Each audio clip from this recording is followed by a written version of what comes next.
Okay, so upon leaving the theatre, the first thing you probably want to see us talk about is the reveal in the post-credits scene. Wakanda Forever, of course, had to deal with the fact that it lost its lead due to the sad passing of Chadwick Boseman. Boseman kept his cancer a closely guarded secret, and the cast and creative team were as shocked as the rest of the world to learn that he passed away. Ryan Coogler has said in interviews that he originally had a script in place that focused heavily on T'Challa's perspective, but he of course had to rework this from the ground up. His feeling of grief and loss has massively shaped the release, and the pain of him being gone can be felt in almost every single performance. Since his passing, the #RecastT'Challa movement has slowly been building momentum online, with many saying that the character means a lot to people and that he should be someone that we still see in the MCU. Marvel has been in a difficult position because of this, and it's clear they want to honour Chadwick's legacy whilst also keeping the Black Panther in place. And much like the comics, Shuri ends up taking up the mantle of the Black Panther in the movie. This is something that was passed on to her in the source material, but the post-credits scene hints how we can still have a T'Challa in the MCU that takes over the mantle.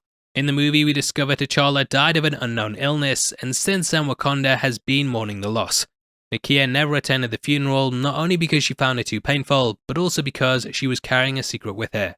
When you left without saying a word, it hurt. I regret not being there with all of you. It was not easy. He was king and Black Panther to everyone. But to me, he was everything. Now we learn that she moved to Haiti, and we discover that she was pregnant with T'Challa's child. The mid-credits scene has Nakia bringing this child to meet Shuri, and we learn that his name is T'Challa. Both she and his father agreed that they didn't want him being exposed to the world at this point in his young life.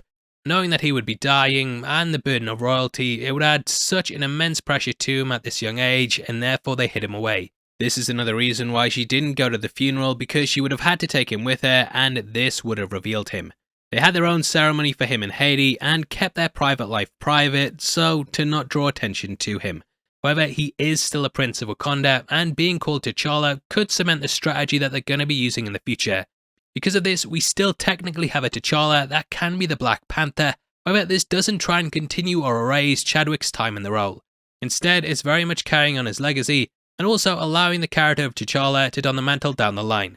I think that Shuri will remain the Black Panther for a number of years, and then we may get a time jump which will follow a similar thing to what happened in Avengers Endgame. This would allow the character to age up, and we could then have Shuri pass the mantle over to him. Shuri burns T'Challa's robes at the end of the film, and this shows that she can finally move on. The movie early on sets the stage for this, with Shuri wanting to set fire to them. However, she realizes that she'll end up burning the whole world down if she does, and decides not to. Come the end of the movie though, she finally does, and this is symbolic of her letting go. Now a cool little detail we learn is that the baby T'Challa has been going under the name Toussaint. This could actually be a nod to Toussaint Louverture, who was a Haitian general that fought for the country's independence.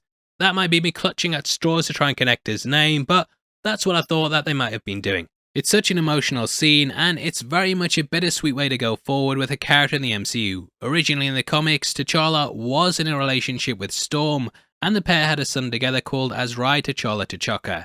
At the time that Black Panther was being developed, Disney didn't have the rights to use the X-Men characters, and they set him up with Nakia. However, they've now got the characters in the universe, and therefore they can possibly age up this T'Challa and have him be the one who marries Storm in the future of the MCU. He could then have a son and live out the original plan they had for Chadwick Boseman without erasing or recasting his version per se. If you want something else to watch, make sure you check out our breakdown of the leaks of Ant-Man and the Wasp Quantumania, which will be linked on screen right now. Lots of things to talk about Kang, so yeah, hopefully I'll see you over there right after this. Out of the way, thanks for sitting through the video. I've been Paul, and I'll see you next time. Take care, peace.